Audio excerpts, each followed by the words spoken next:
அறுவை சிகிச்சையில் கத்தை என்பது வரலாறு, ரோபோட்டிக் சர்ஜரி என்பது இன்றைய கூறு. தங்கம் புற்றுநோய் சிகிச்சை மையம், நாமக்கல் மற்றும் கான்பூர். உலகெங்கிலும் உள்ள கிங் டிவி சொந்தங்கள் அனைவருக்கும் வணக்கம்.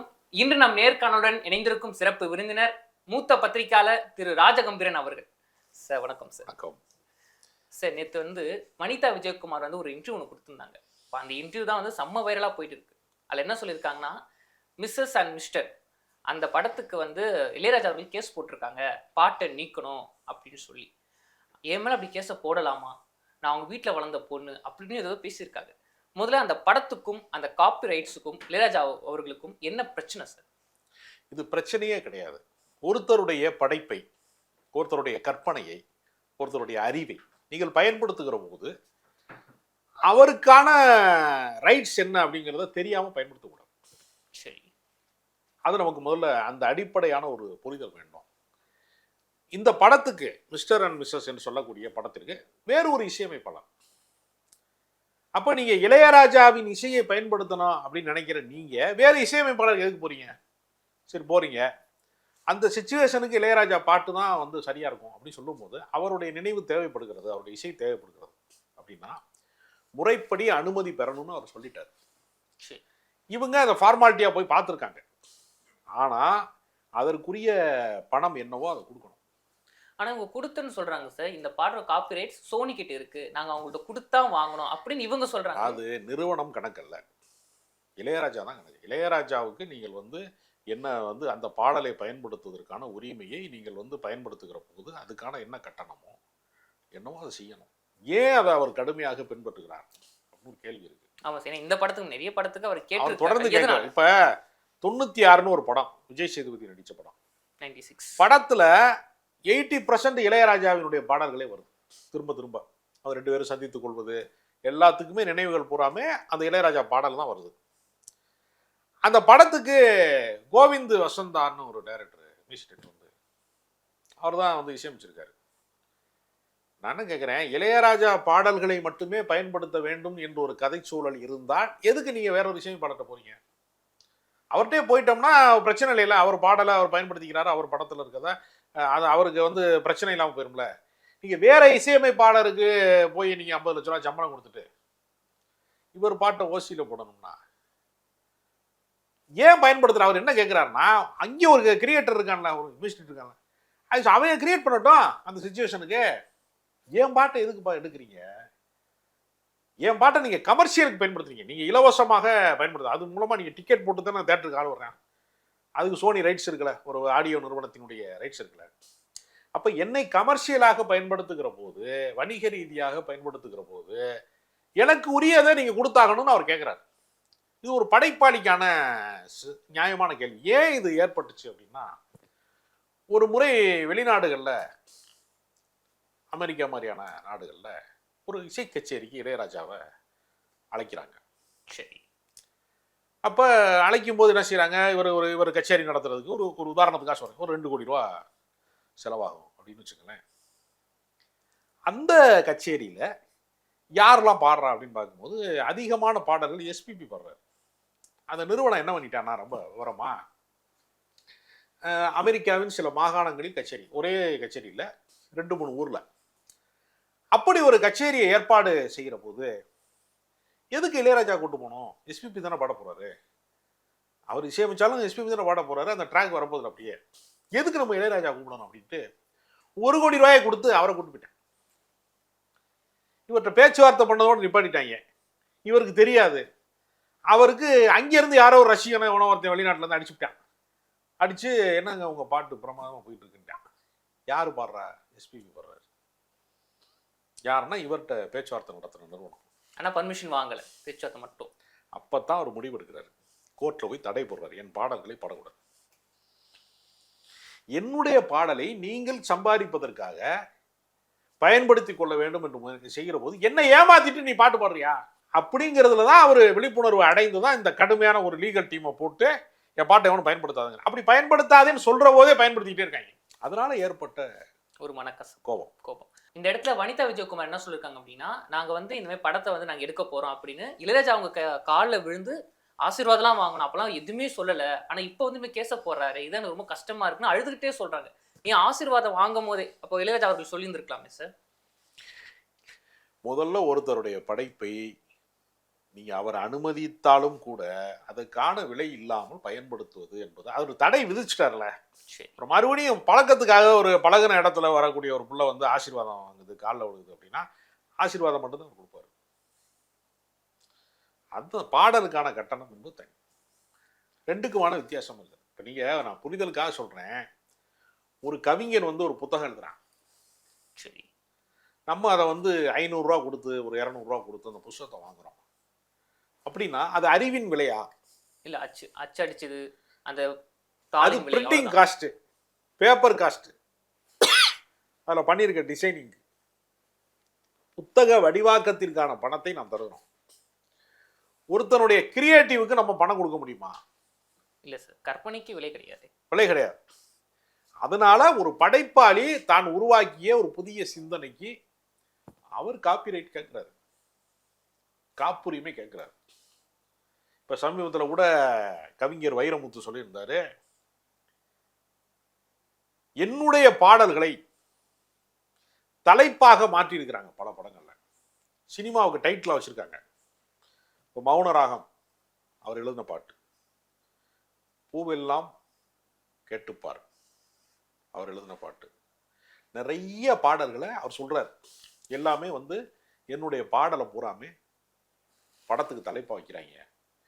ஒரு மரியாதைக்கு என்னை பார்க்கிற இடத்துல கேட்க வேணாமா, உங்க பாடலை பயன்படுத்துறேன்னு ஒரு மரியாதை கேட்க வேணாமா? இப்போ நீ என்ன செய்யறான்னா, சினிமாவில் வந்து டைட்டில் வந்து இது பண்ணுவாங்க, பதிவு பண்ணி வச்சிருப்பாங்க. நம்ம ஒரு படத்தை எடுக்க போறோம்னு சொன்னா ஒரு டைட்டில் பதிவு பண்ணணும், போய் ரிஜிஸ்டர் தயாரிப்பாளர் சங்கத்தில் போய் பதிவு செய்யணும். அப்படி பதிவு செய்யறதுக்காக நீங்க போனீங்கன்னா சங்கத்தில் என்ன சொல்லுவாங்கன்னா, இந்த டைட்டில் ஏற்கனவே ரிஜிஸ்டர் ஆயிருங்க, இல்லை அந்த டைட்டில் தான் வேணும், அப்போ 10 லட்ச ரூபா கொடுங்க, 20 லட்ச ரூபா கொடுங்க, இது ஒரு தொகை கேட்பாங்க. ஏன்னா ஒருத்தருடைய கற்பனா சக்தியை நீங்கள் பயன்படுத்தி கொடுக்குற போது அதுக்கு விலை இருக்கு. இப்போ விலையே இல்லாமல் ஃப்ரீயாக பயன்படுத்துறாங்க. குருதி ஆட்டம்னு ஒரு படம் வந்துச்சு, அதர்வா நடிச்சு. அந்த டைட்டிலுக்கு யார் சொந்தக்காரர் தெரியுமா உங்களுக்கு? பிரபல எழுத்தாளர், இப்பொழுது நடிகராக உள்ள நடிகராக நடிச்சிட்டு இருக்காரு, வேலராமமூர்த்தி. அவர் வந்து அந்த கரிசல் வாழ்க்கை, தெக்கத்தி வாழ்க்கை, அந்த ரத்தமும் சதயமான வாழ்க்கை குறித்து நிறைய எழுதுகிறார். அவர் எழுதின ஒரு தொடரின் பெயர் தான், நாவலின் பெயர் தான் குருதி ஆட்டம். குருதி ஆட்டங்கிற டைட்டில் இப்போ 3 BHKன்னு ஒரு படம் வந்திருக்கு, 8 தோட்டாக்கள்லாம் எடுத்த டைரக்டர். அந்த ஸ்ரீ கணேஷ் என்பவர் என்னிடத்துல அனுமதி பெறல, கொஞ்ச நாள் கூச்ச நாச்சமா இருங்கடா, வெக்கப்படுங்கடா, இன்னொருத்தனுடைய படைப்பை இன்னொருத்தனுடைய அறிவை நீங்கள் திருடுவதற்கு முன்னால் கூச்சப்படுங்கடா அப்படின்னு நான் சொல்லல, வேலராமூர்த்தி சொன்னார். அப்போ படைப்பாளிகளை வந்து நீங்க வந்து இப்ப நீங்க ஒண்ணும் இல்ல, பேரன்பும் பெருங்கோவம்னு ஒரு டைட்டில் வந்து தெரியுமா? ஆமா சார், படம் கூட வெளிவந்தது. படம் வந்துச்சுல, யாரோட டைலாக், யாருடைய வார்த்தை அது? சீமான் வந்து தம்பி படத்துக்கு கூட இதை சப்டைட்டிலா பயன்படுத்தியிருக்காரு, பேரன்பும் பெருங்கோவம், வேலராமூர்த்தி எழுதுவது. அப்போ ஒரு எழுத்தாளனுடைய கற்பனையை, அவனுடைய வசனத்தை, அவனுடைய படைப்பாற்றலை நீங்கள் இலவசமாக திருடிக் கொள்ள வேண்டும் என்று நினைப்பது தவறானது. ஓகே சார், இந்த இடத்துல இளையராஜா அவர்கள் மட்டும் இசையமைப்பாளர்னு பார்க்கும்போது இவர் மட்டும் ஏன் தொடர்ந்து இந்த மாதிரி இஷ்யூ ஏற்பட்டுக்கிட்டே இருக்காரு சார்? ஏன்னா தேவா அவர்கள் என்ன சொல்லியிருக்காங்கன்னா, என்னோட பாட்டை நீங்க யூஸ் பண்றீங்களா, ஆகட்டுமே, இந்த காலத்து பசங்க தெரிஞ்சுக்கிட்டோம் அப்படி சொல்றாரு. அவர் அப்படி சொல்றாரு, இவர் இப்படி சொல்றாரு. என்ன அதுங்க, உங்க தோட்டத்துக்கு நீங்க வேலி வைக்கிறீங்க, இன்னொரு தோட்டத்துல வேலி இல்லை, வேலி இல்லாத தோட்டம் வேற, வேலி வச்சிருக்கிற தோட்டம் வேற. அவரு தன்னுடைய படைப்பை பாதுகாக்கணும்னு நினைக்கிறாரு, அவரு மட்டும் வேலி போடலை, ஏன் வேலி போடலை, அது இல்லை, அது அவருடைய பெருந்தன்மை. தேனிசை தென்றல் இசையமைப்பாளர் தேவா அவர்கள் வந்து பாடலை பயன்படுத்திக்கிறது பெருமைன்னு அவர் விட்டு கொடுக்குறாரு, இவர் விட்டு கொடுக்க விரும்பல. ஏன்னா அதிகமாக களவு போவது யாரோட சொத்து அப்படின்னு ஒரு கேள்வி இருக்குல்ல. இளையராஜாவுடைய பாடல்கள் தான் அதிகமாக பயன்படுத்தப்படுது, அவர் பாடல் எப்போதாவது பயன்படுத்தப்படும், இவர் பாடல் எப்போதும் பயன்படுத்தப்படும். எந்த பயணமாக இருந்தாலும் எங்கே போனாலும் நீ இளையராஜா இசை இல்லாமல், இளையராஜா பாட்டு இல்லாமல். நான் சமீபத்தில் கிரீன் பார்க்கில் ஒரு நண்பர் ஒரு டின்னருக்கு அழைத்தார். நான் ஒரு 2 மணி நேரம் அந்த நட்சத்திர விடுதியில் இருந்தோம், நண்பர்களோட பேசிக்கிட்டு 2 மணி நேரமும் இளையராஜா பாட்டு மட்டுமே கேட்டேன். நம்ம ப்ளே பண்ணி போடலை, அதை எல்லாமே இளையராஜா பாட்டு தான். ஒரு அனிருத் பாட்டு வேற எந்த இசையமைப்பாளர் பாட்டுக்கும் இது வரல. அப்போ இளையராஜா வந்து நம்ம வாழ்க்கையில் ஒரு தவிர்க்க முடியாத அங்கமாக இருக்கிறார். அவர் படைப்பை பயன்படுத்துவது என்று வருகிற போது அவரிடத்திலே அனுமதி பெற வேண்டும், முறையாக அவருக்கான காப்புரிமை சார்ந்த தொகையை அவருக்கு தர வேண்டும் என்று அவர் ரூல்ஸ் போட்டிருக்கார். அந்த ரூல்ஸை யார் பிரேக் பண்ணாலும் அது சட்ட நடவடிக்கைக்குள்ளே போகுது. இப்போ நம்ம போட்ட வீடியோவை இன்னொருத்தர் போடுறாருன்னா அது காப்பிரைட்டில் வருதுல்ல, டிஜிட்டல் ஊடகத்தில் அது நடக்குதுல்ல. எல்லாருக்கும் அந்த அவரவருடைய படைப்பை பாதுகாப்பதற்கு ரைட்ஸ் இருக்குது. அதை இளையராஜா செய்கிறாரு. இளையராஜாவை வில்லனாக்குறாங்க. அது ஏன் இந்த இடத்துல அவர் வில்லன் மாதிரி காட்டுறாங்க? நீங்கள் சொல்கிறபடியே அவரோட உரிமை கேட்குறாரு, கேட்கட்டும்னு சொன்னீங்க. ஆனால் இங்கே இருக்கவங்க ஏன் ப்ரொடக்ட் அப்படி காட்டுறாங்க? அவர் கேட்குறது தப்பு. அதாவது எப்படி நினைக்கிறாங்கன்னா, இளையராஜா கோடீஸ்வரநாதன் இருக்கிறாரு, அவருக்கு என்ன அவர் தெருவிலையா பாட்டு பாடிட்டு இருக்கிறாரு, அவருக்கு என்ன வருமானம் இல்லாதவங்களா இருக்கிறாரு, சராசரி இசைக்கலைஞர்கள் போல நலிவடைந்த கலைஞர் அவர் எல்லாத்தையும் பார்த்துட்டார்ல, அவர் பெரிய மனுஷன் தானே, அவர் விட்டு கொடுத்தா என்னன்னு அவர் கேட்குறாங்க. அவர் விட்டு கொடுக்க வேண்டிய அவசியம் என்ன இருக்குன்னு அவர் கேட்குறாரு. பெருங்கோடீஸ்வரனா இருக்கான், அதுக்காக ஒரு இடம் வாங்கி போடுறாரு, அதில் போய் நான் வீடு கட்டிக்கிட்டா விடுவாங்களா? அவர் தான் நிறைய வீடு வச்சிருக்கிறாரு இல்லைங்க. அவர் நிலத்தை சும்மா தானங்க ஒரு வேஸ்ட் லேண்டாக தானங்க இருக்குது, அவர் இடம் வாங்கி போட்டிருக்காரு, பயன்படுத்தலை இல்லைங்க. நான் போய் குடிசை போட்டால் ஒத்துக்குறாங்களா? அவரோட உரிமையை அவர் கேட்குறாரு. அவர் பெரிய ஆளாக இருக்கிறாரு, அவர் ஏன் கேட்குறாருன்னு இவன் சொல்கிறான். அதனால் இதை வந்து நம்ம வந்து தவறாக கருத முடியாது. ஓகே, இளையராஜா அவர்களே வந்து ஒரு பேட்டியில் சொல்லியிருந்தார், இசைனாலே காப்பி தான் அப்படின்னு. இவர் வந்து நிறைய இடங்கள்ல ஒரு மியூசிக் ஒன்று போறான்னா சில நேரங்களில் வெஸ்டர்ன் மியூசிக் கூட எடுத்து பயன்படுத்தி இருந்திருக்கலாம். அப்போ இவர் நிறைய மியூசிக் எடுத்து பயன்படுத்தலாம், அப்படியே பயன்படுத்த மாட்டாரு. அதுல இருந்து இம்ப்ரெஸ் ஆகி வேற ஒன்று பண்ணுவாங்க, கிரியேட் பண்ணுவாங்க. எப்பவுமே அப்படியே யாருமே கலைஞர்கள் பயன்படுத்த மாட்டாங்க. அப்படியே காப்பி பேஸ்ட் பண்றவங்க யாரும் இசையமைப்பாளரே கிடையாது. முதல்ல அவர் பெருந்தன்மைக்காக அப்படி சொல்லுவார். பல இடங்கள்ல இருந்து உள்வாங்கி கொண்டு இப்போ களத்து மேட்டில் ஒருத்தர் பாட்டு போடுறாங்க, நாட்டுப்புற பாட்டு போடுறாங்க, அதை அவர் திரை இசையாக மாற்றிருப்பாரு. அப்போ களை எடுக்கிற அம்மா வந்து காப்பிரைட்டு கேட்குமான்னு கேட்கக்கூடாது. ஏன்னா நாட்டுப்புற பாடல்களை யார் உருவாக்கினா, யார் எழுதுனா, யார் டியூன் போட்டாங்கிறதுக்கு அங்கே ரூல்ஸ் கிடையாது. அதனால யார் வேணாலும் பயன்படுத்தலாம்.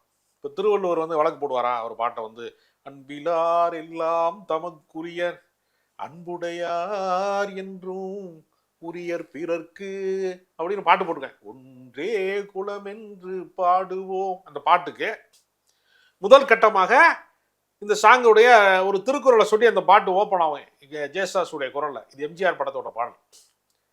இப்போ திருவள்ளுவர் வந்து வக்கீல் நோட்டீஸ் போடுவாரா? அப்படி கிடையாது. அவர் ஏதோ ஒரு காலகட்டத்தில் வாழ்ந்துருக்கிறாரு, உயிரோடு இருக்கிறாரு, இவருக்கு அவர் வழக்கு போடுறாரு, உரிமை கேட்கிறாரு. அதை கேட்கக்கூடாதுன்னு சொல்றதுக்கு யாருக்கு ரைட்ஸ் இல்லை. சட்டப்படி தான் அவர் அதை அணுகிறாரு. அதாவது கிரியேட்டர்ஸுங்கிறவங்க வந்து யாருன்னா, ஒரு பாடல் இருக்கு, அந்த பாட்டுக்கு வந்து ஆர்கெஸ்ட்ரா பண்றாங்க, எத்தனையோ பேர் வயலின் வாசிக்கிறாங்க, ட்ரம்ஸ் வாசிக்கிறாங்க, ஏதோ ஒன்று வாசிக்கிறாங்க, இசை கருவிகள், வாத்திய கருவிகளை வாசிக்கிறாங்க. ஆனால் கிரியேட் பண்ணுறது யாரு? டியூன் போடுறது ஒரு மியூசிக் டைரக்டர், அதுக்கு வார்த்தைகளை கொடுக்கறது ஒரு பாடலாசிரியன், கவிஞன். ரெண்டு பேர் தான் கிரியேட்டர்ஸ். பாடகை வந்து கிரியேட்டர் கிடையாது.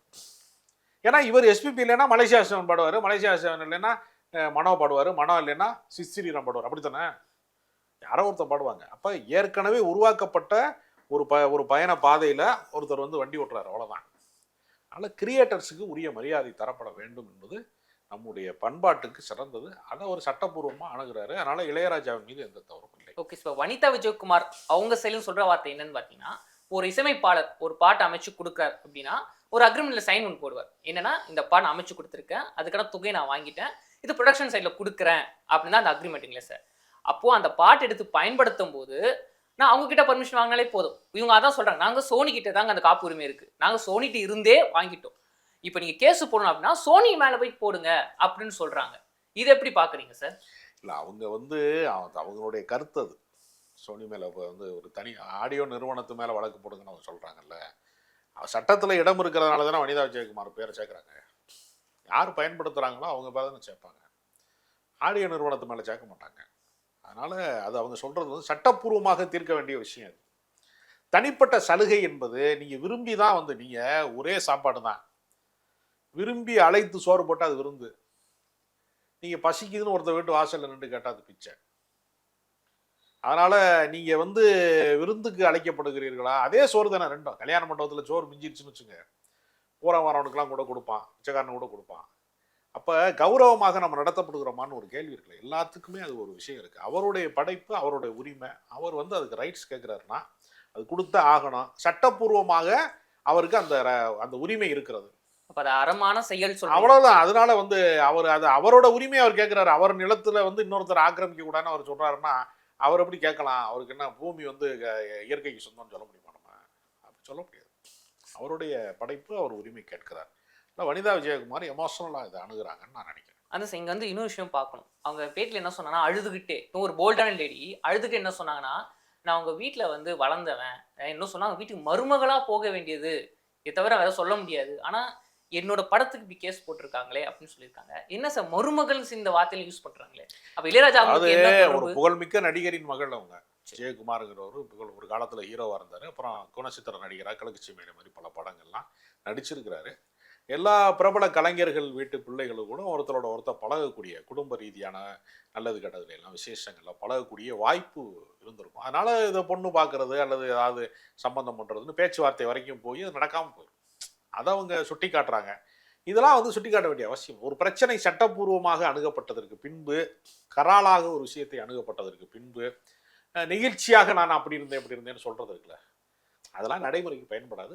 ஒரு வழக்கு என்று வந்து விட்டால் நீங்கள் சட்டப்பூர்வமாக வெல்ல வேண்டும், சட்டத்துக்கு கட்டுப்பட வேண்டும். அவ்வளோதானே தவிர இந்த சென்டிமெண்ட் ட்ராமா எதுவுமே வந்து இளையராஜாட்ட ஒரு போட்டாங்க. அதை நீங்கள் ஒன்று சொன்னீங்க, ஒரு சட்டப்படி ஒரு விஷயத்தை அணுகணும்னா சட்டப்படி தான் அணுகி ஆகணும் அப்படின்னு. இப்போ அவங்க பேட்டி முன்னாடி என்ன சொன்னாங்கன்னா, அது பேட்டி எடுக்கும்போது இளையராஜா இப்படி பண்ணிட்டாரு அப்படின்னு. அப்போ உங்களுக்கும் இளையராஜா அவங்களுக்கும் ஒரு பிரச்சனை அப்படின்னா அது அவங்க கோர்ட் மூலமா சந்திக்கலாம், இல்லை டேரக்டா போய் பேசலாம். அதை விட்டுட்டு இந்த மாதிரி விஷயம் சொல்றது இளையராஜாவை அசிங்கப்படுத்தணும்காக, இல்ல அந்த படத்தை வந்து ப்ரமோஷன் பண்ணணும் அப்படின்றதுக்காக? இல்ல அப்படி இல்ல. ப்ரமோஷன்லாம் வந்து அதனால எல்லாம் படத்தை போய் ஒன்றும் பார்க்க மாட்டேன்.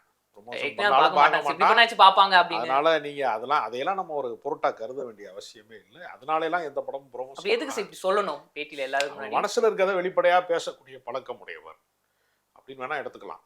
நினைத்ததை பேசக்கூடியவர்கள் சில பேர் இருப்பாங்க. ஓப்பன் மைண்டடா பல விஷயங்களை ஷேர் பண்ணக்கூடியவங்க. அந்த வகையை சேர்ந்தவர் வனிதா விஜயகுமார் அப்படி சொல்லலாமே தவிர, அது அதனால யார் மீது குற்றங்கிறத சட்ட நடவடிக்கை தீர்மானிக்கும் நீதிமன்றத்தில். இளையராஜா பத்தியும் வனிதா விஜயகுமார் பத்தியும் நிறைய விஷயங்களை சொன்னீங்க. தொடர்ந்து பேசணும் சார். நன்றி. அறுவை சிகிச்சையில் கத்தை என்பது வரலாறு, ரோபோட்டிக் சர்ஜரி என்பது இன்றைய கூறு. தங்கம் புற்றுநோய் சிகிச்சை மையம், நாமக்கல் மற்றும் கான்பூர்.